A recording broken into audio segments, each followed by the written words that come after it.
आप सभी का स्वागत है आपके चैनल निधि सफारी पर। आज की इस वीडियो में हम लोग हिंदी भाषा से संबंधित कुछ सवालों का अभ्यास करेंगे। तो चलिए शुरू करते हैं। पहला सवाल है, निमिष शब्द का पर्याय है प्रकाश, छिद्र,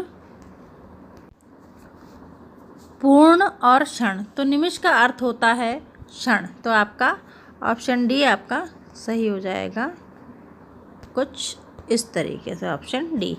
अगला प्रश्न है, निष्कपट शब्द का संधि विच्छेद है निहि प्लस कपट, निष् प्लस कपट, नी प्लस कपट, निष् प्लस कपट। तो यहाँ पे आपका उत्तर हो जाएगा निहि प्लस कपट, ऑप्शन ए। ठीक है, ये हमने आपको संधि वाले टॉपिक में बताया है। जिन लोगों ने न देखा हो तो वो लोग संधि वाला वीडियो जाकर देख सकते हैं। आगे बढ़ते हैं। अत्यंत शब्द का प्रयुक्त उपसर्ग है अत, अत्य और अति। तो यहाँ पे अत्यंत शब्द का प्रयुक्त उपसर्ग आपसे पूछ रहे हैं, तो यह होगा अति। अति प्लस अंत जब करेंगे तो बनेगा अत्यंत। तो ऑप्शन डी आपका आंसर हो जाता है। अगला है, मुझसे उठा नहीं गया वाक्य में कौन सा वाच्य है? कृत्यवाच्य, कर्मवाच्य, भाववाच्य, इनमें से कोई नहीं। कर्मवाच्य, क्योंकि कर्म ही तो है, उठा, उससे उठा नहीं गया, कर्मवाच्य। आगे बढ़ते हैं। निम्न में से किस शब्द की वर्तनी सही है? पहली बात देखिए, यहाँ पे शब्द सही नहीं लिखा है, तो यहाँ पे हाँ नहीं होना चाहिए। तो थोड़ी बहुत प्रिंटिंग मिस्टेक होती रहती है। तो यहाँ पे हमें देखना है वर्तनी सही है, यानी कि शुद्ध होना चाहिए। अनुग्रहित, अनग्रहित, ग्रहित और अनुग्रहित। तो यहाँ पे शुद्ध शब्द आपका होता है अनुग्रहित। क्या होता है? अनुग्रहित। यहाँ पे अ नहीं लिखा है, अ लिखा होना चाहिए था, यह प्रिंटिंग मिस्टेक है, तो यह हो जाएगा अनुग्रहित। तो आपका ऑप्शन भी सही हो जाएगा। आगे बढ़ते हैं। उपत्यका का अर्थ है सूर्य जिस पर्वत के पीछे से निकलता है, प्राणियों के पेट का एक अंग, पर्वत का शिखर, पर्वत के पास की भूमि। तो क्या होता है? पर्वत के पास की भूमि। तो आपका ऑप्शन डी सही हो जाएगा। क्लियर है? आगे बढ़ते हैं। जिसकी पूर्व से कोई आशा ना हो के लिए एक शब्द है प्रत्याशा, अप्रत्याशित, अपरिमेय, अनाहूत। तो यहाँ पे आपका उत्तर होता है ऑप्शन बी, अप्रत्याशित, जिसके लिए कोई भी आशा ना की गई हो पूर्व से। ठीक है, आगे बढ़ते हैं। अपेक्षा का विशेषण रूप क्या है? सापेक्ष, उपेक्षा, निरपेक्ष, अपेक्षित। तो यहाँ पे आपका उत्तर हो जाता है ऑप्शन डी, अपेक्षित।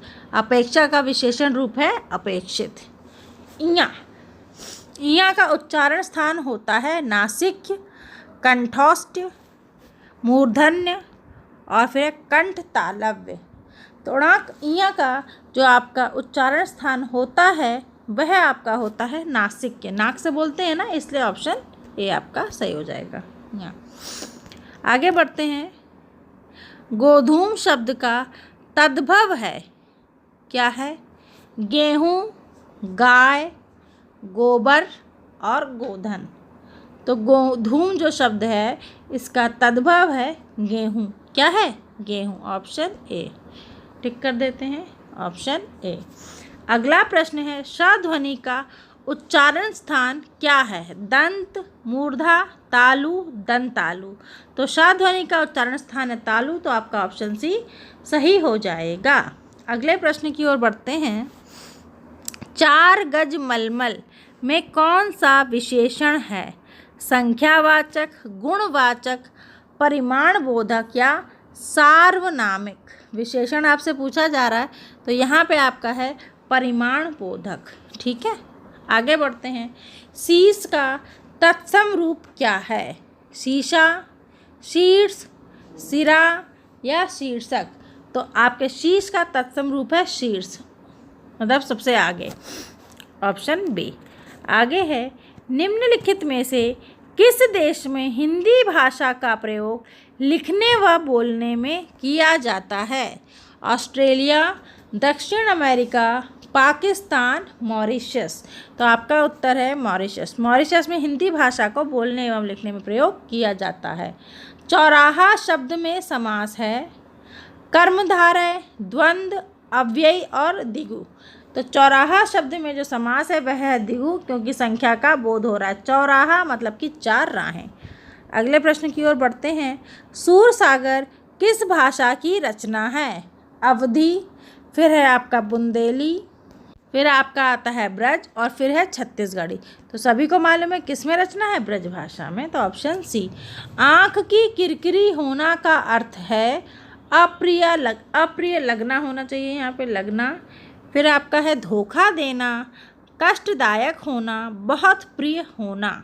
ठीक है, आँख की किरकिरी होना तो कष्टदायक होना, ऑप्शन सी। निम्नलिखित में मौखिक अभिव्यक्ति का रूप है, क्या रूप है?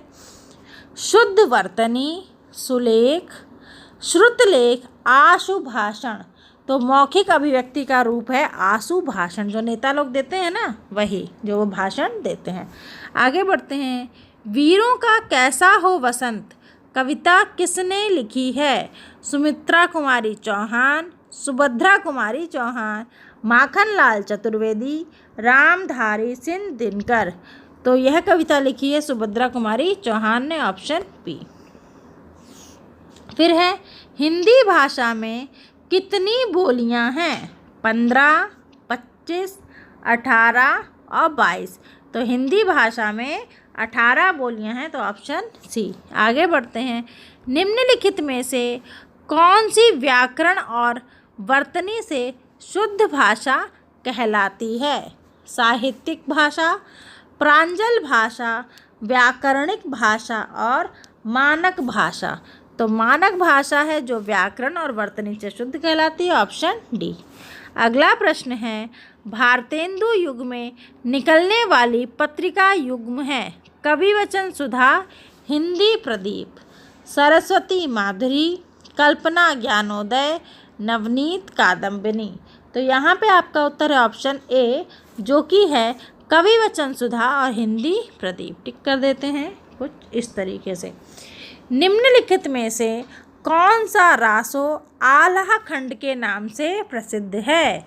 पृथ्वीराज रासो, खुमान रासो, परमाल रासो, बीसलदेव रासो।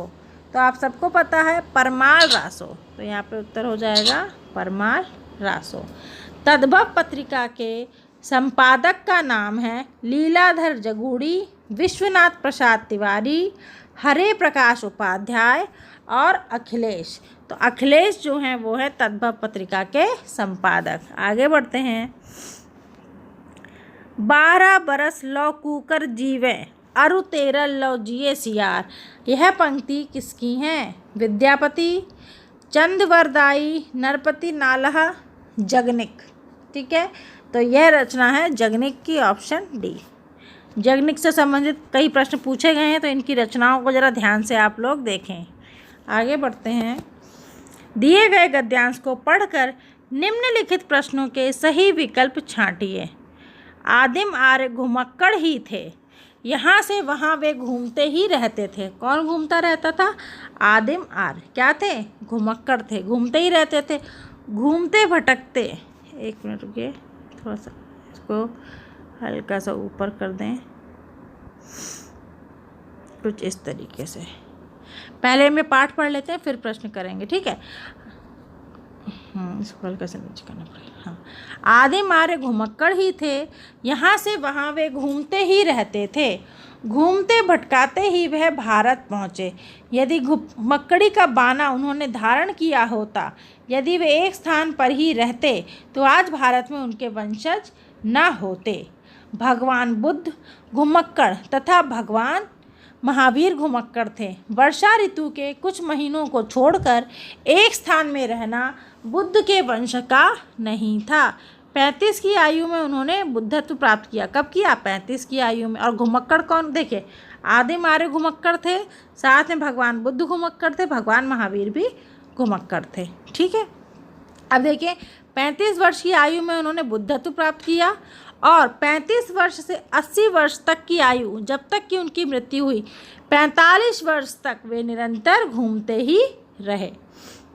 आपने आपको समाज सेवा और धर्म प्रचार में लगाए रहे। अपने शिष्यों से उन्होंने कहा था, चरत भिखने चारिक हे भिक्षुओं, घुमक्कड़ी करो। यद्यपि बुद्ध कभी भारत के बाहर नहीं गए, किंतु उनके शिष्यों ने उनके वचनों को सिर आँखों पर लिया और पूर्व में जापान, उत्तर में मंगोलिया, पश्चिम में मकदूनिया और दक्षिण में बाली द्वीप तक धावा मारा। श्रावण महावीर ने स्वच्छंद विचरण के लिए अपने वस्त्रों तक को त्याग दिया। दिशाओं को उन्होंने अपना अंबर बनाया। ठीक है, मंगोलिया देखिए, उत्तर में मंगोलिया, पश्चिम में मकदूनिया, दक्षिण में बाला द्वीप और पूर्व में जापान। यहाँ पे भगवान बुद्ध नहीं गए, लेकिन उनके अनुयायी गए। ठीक है, आगे बढ़ते हैं। और जो ये महावीर हैं, इन्होंने कपड़ों तक का त्याग कर दिया। ठीक, अब आगे प्रश्न देख लेते हैं। अब देखिए, ये वैशाली में जन्म लिया, पावा में शरीर त्याग किया, जीवन पर्यंत घूमते रहे, मानव के कल्याण के लिए, मानवों की राह प्रदर्शन के लिए, और शंकराचार्य 12 वर्ष की अवस्था में संन्यास लेकर कभी केरल, देखो कब 12 वर्ष बाद, कभी केरल, कभी मिथिला, कभी कश्मीर, कभी बद्री का आश्रम में घूमते रहे। कन्याकुमारी से लेकर हिमालय तक समस्त भारत को अपना कर्म क्षेत्र समझा। सांस्कृतिक एकता के लिए, समन्वय के लिए, श्रुति धर्म की रक्षा के लिए शंकराचार्य के प्रयत्नों से ही वैदिक धर्म का उत्थान हो सका। अब आता है पहला सवाल। देखिए, घुमक्कड़ शब्द में कौन सा प्रत्यय है? यह प्रश्न पहले भी पूछा जा चुका है, तब ऐसा लेख नहीं दिया गया था साथ में। इसका उत्तर है अक्कड़। क्या है? अक्कड़। तो आपका ऑप्शन है सही हो जाएगा। क्लियर है? इसके बाद अब हम लोग चलते हैं अगले प्रश्न की ओर। महावीर स्वामी का जन्म कहाँ हुआ था? पावापुरी, वैशाली, कुशीनगर और पारसोली। तो वैशाली में ऑप्शन बी सही हो जाता है। आगे बढ़ते हैं। स्वच्छंद में कौन सी संधि है? विसर्ग संधि, दीर्घ संधि, गुण संधि और व्यंजन संधि। यहाँ पे आपका विकल्प हो जाएगा व्यंजन संधि। क्या हो जाएगा? व्यंजन संधि। महात्मा बुद्ध ने जब बुद्धत्व प्राप्त किया तब उनकी अवस्था कितनी थी? 12 वर्ष, 34 वर्ष, 45 वर्ष या 80 वर्ष। तो तब उनकी उम्र थी लगभग 35, तो 34 वर्ष भी सही होगा। आगे है, श्रुति धर्म का क्या अर्थ है? जैन धर्म, बौद्ध धर्म, मुस्लिम धर्म, वैदिक धर्म। तो श्रुति धर्म का अर्थ है वैदिक धर्म। आपका ऑप्शन डी। क्लियर है? उम्मीद है मुझे कि आपको यह वीडियो पसंद आया होगा। यदि वीडियो आपको पसंद आया तो चैनल को लाइक कीजिए, शेयर कीजिए। चैनल पे हमारे पहली बार आए हों तो इसी प्रकार के वीडियो देखने के लिए चैनल को सब्सक्राइब कीजिए, ताकि नई वीडियो पड़ते ही आप तक नोटिफिकेशन पहुंच सके। मिलते हैं एक नए वीडियो में नए टॉपिक के साथ। तब तक के लिए नमस्कार।